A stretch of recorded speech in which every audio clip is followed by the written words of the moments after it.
आज के इस एपिसोड में रामचरितमानस के ऐसे गूढ़ रहस्य बताए जाएंगे जो आज तक हम सभी से छुपाए गए थे। रामचरितमानस के इन गूढ़ रहस्यों को देखकर आपके होश उड़ जाएंगे और आप इन नकली धर्मगुरुओं, कथावाचकों और प्रचारकों को कोसने पर मजबूर हो जाओगे कि इतना अद्भुत ज्ञान हमसे क्यों छुपाया गया। इस एपिसोड को देखने के बाद आप खुद कहोगे कि ये सब तथाकथित धर्मगुरु सनातन धर्म के नाशक हैं। दर्शकों, इस एपिसोड को देखने के बाद आपको सहज ही समझ आ जाएगा कि सनातनी पूजा के पतन के पीछे क्या राज छुपा है। अब आपको दिखाते हैं श्री रामचरितमानस से वह प्रमाण जिससे स्पष्ट होगा कि ब्रह्मा, विष्णु, महेश से ऊपर भी कोई भगवान है। बालकांड में एक प्रकरण आता है जब मनु और शतरूपा परमात्मा को पाने के लिए तपस्या करने लगते हैं। आइए देखते हैं मनु और शतरूपा किस परमात्मा की भक्ति कर रहे थे। ये है श्री रामचरितमानस से बालकांड का दोहा नंबर 143, जिसकी चौपाई नंबर 3 में लिखा है कि नेति नेति जेहि वेद निरूपा, निजानंद निरूपाधि अनुपा, शंभु विरंचि विष्णु भगवाना, उपजहीम जासु अंश ते नाना। जिन्हें वेद नेति नेति यानी यह भी नहीं कहकर निरूपण करते हैं, जो आनंद स्वरूप, उपाधि रहित और अनुपम हैं, एवं जिनके अंश से अनेकों शिव, ब्रह्मा और विष्णु भगवान प्रकट होते हैं। वेदों में जिसको पूर्ण परमात्मा बताया गया है, वो पूर्ण परमात्मा इतना समर्थ है कि ब्रह्मा, विष्णु और महेश उनके अंश से आत्म रूप में प्रकट हुए हैं। यहाँ स्पष्ट है कि ब्रह्मा, विष्णु और शिव पूर्ण परमात्मा नहीं हैं। जिसके अंश से ये तीनों देवता उत्पन्न होते हैं, वो पूर्ण परमात्मा है।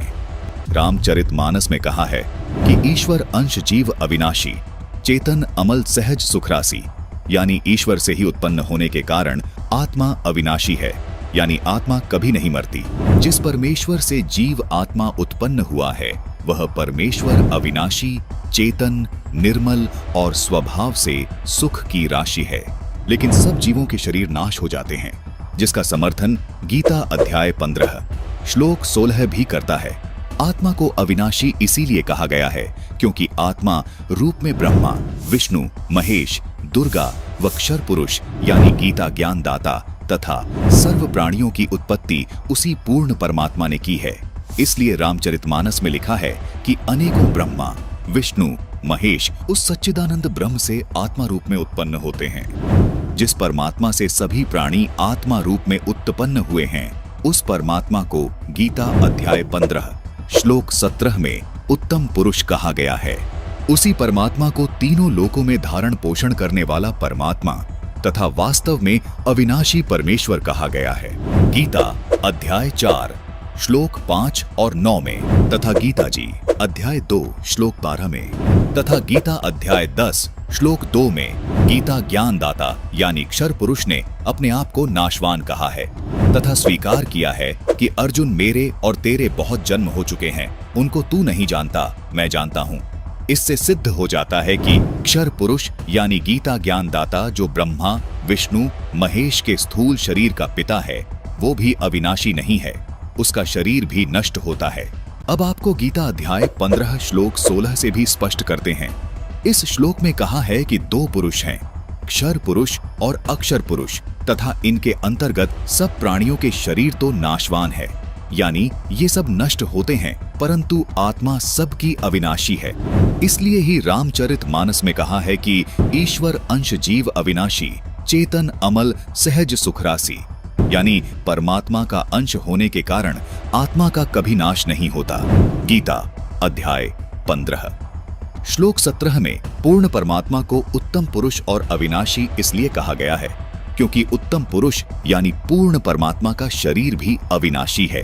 इस उत्तम पुरुष को परमात्मा भी इसलिए कहा गया है क्योंकि ये पूर्ण रूप से अविनाशी है, सब आत्माओं का स्वामी है, जिसका शरीर भी कभी नष्ट नहीं होता। इस उत्तम पुरुष के लोक में किसी प्रकार का कोई दुख नहीं है। ये किसी को दुख नहीं देता, सिर्फ सुख ही सुख देता है। इसलिए इसी परमात्मा को रामचरितमानस में सुख की राशि भी कहा है। जिस गीता ज्ञान दाता काल के लोक में हम रह रहे हैं, इस लोक के मालिक को परमात्मा नहीं कहा जा सकता क्योंकि इस काल लोक में कोई सुखी नहीं है। इसलिए पूरी गीता जी में गीता ज्ञान दाता ने अपने को कहीं भी परमात्मा नहीं कहा। केवल उस उत्तम पुरुष को ही परमात्मा तथा अविनाशी परमेश्वर कहा है।